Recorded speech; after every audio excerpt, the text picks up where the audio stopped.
मेरे भोला है भंडारी करे नंदी की सारी बोले ना तेरा भागर करके बोली तेरे साथ।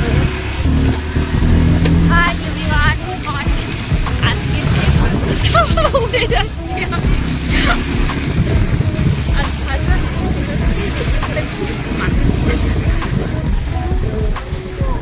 বাড়িতে সময় পাইনি, সকালবেলা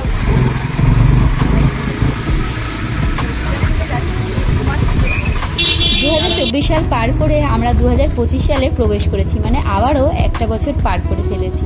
আজ ইংরেজি মাসের নববর্ষ, মানে হ্যাপি নিউ ইয়ার। তো ইংরেজি মাসের এই প্রথম দিনটা আমরা নতুন বছরটা মায়ের কাছে পুজো দিতে চলে আসলাম, কারণ আজ হচ্ছে আমাদের হিন্দু মতে কল্পতরু উৎসব। তাই এই কল্পতরু উৎসবে আমাদের জয়রামবাটি, কামারপুকুর, দক্ষিণেশ্বর, বেলুর মঠ প্রচুর ভিড় হয়। তার সাথে ভিড় হয় আজ উদ্যানবাটি, ভীষণ ভিড়, পিঁপড়ে ফেলারও জায়গা থাকে, ভীষণ বড় করে ওখানে পুজো হয়। কোনো সময় পেলে আবার তোমাদের সাথে নিয়ে যাব উদ্যানবাটি। আজ মায়ের কাছে এসেছি, মায়ের পুজো দিই। এখানেও আছে রামকৃষ্ণ দেব, মা শারদা, এখানে রয়েছে ছোট্ট দক্ষিণেশ্বরী, তো মা ভবতারিণী এখানেও রয়েছে। পুরো দক্ষিণেশ্বর আদলেই এই মন্দিরটা তৈরি করা। প্রতি বছর এই 1 জানুয়ারি দিনটা আমরা দুজনে মিলে ঠিক টাইম করে বেরিয়ে আসি মায়ের কাছে পুজো দিতে যাবো। দক্ষিণেশ্বর যাওয়া হয় না তো কি হয়েছে, এই মন্দিরে ঠিক মা ভবতারিণী একদম রূপ এখানেই বসা, তো মা তো একই হয় তাই না? তাই মায়ের কাছেই প্রতি বছর ছুটে আসা মায়ের কাছে পুজো দিতে। তো আজকে সকালবেলা প্রায় এখন বাজে 7:30 মতন। মিষ্টির দোকান খোলা পেলেও আজকে মনটা খুব খারাপ লাগছিল, কারণ আজকে মোমবাতি ধূপকাঠি কোনো দোকানই পাচ্ছিলাম না। এই মোমবাতি ধূপকাঠি পাচ্ছিলাম না বলে খুব মনটা খারাপ লাগছিল, কারণ যে মাকে পুজো দেবো আর ধূপকাঠি মোমবাতি দেখাতে পারবো না, ওটা ভেবেই মনটা খারাপ লাগছিল। তারপরে হঠাৎই অনেকগুলো দোকানপাট খোঁজার পরেও সব দোকান খোলা পেলেও, মিষ্টির দোকান বলো, তারপরে এমনি বেকারির দোকান বলো, কিন্তু মুদিখানা দোকান পাচ্ছিলাম না যেখানে মোমবাতি ধূপকাঠি পাবো। হঠাৎই অনেকটা দূরে দেখতে পাই একটা ছোট্ট গুমটির মতন দোকান, সেখানে চায়ের দোকান আছে। চায়ের দোকানে যে ধূপকাঠি মোমবাতি পাবো সেটা কখনো ভাবিনি। হঠাৎই মনটা বললো যে একবার জিজ্ঞাসা করেই দেখি কোথায় মোমবাতি ধূপকাঠি পাবো। তো উনি বললো আমার কাছেই আছে। হয়তো এটা মায়েরই কৃপা যে চায়ের দোকানে মোমবাতি ধূপকাঠি পাবো বলে। তো মায়ের কাছে ধূপকাঠি মোমবাতি নিয়ে এসে পুজো দিতে চলে আসলাম।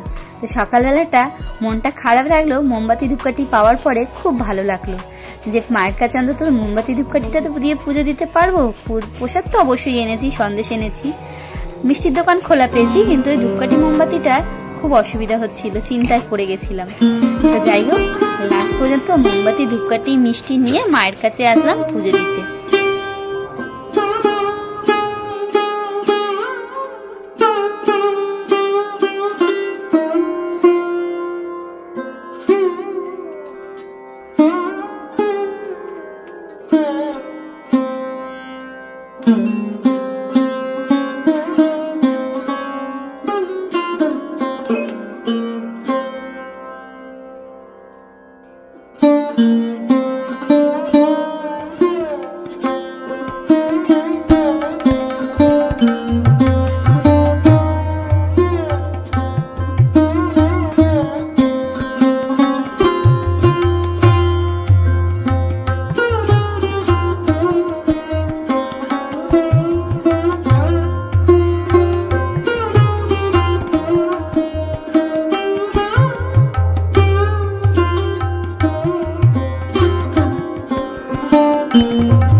মায়ের কাছে এসে পুজো দিয়ে ভীষণ ভালো লাগছে।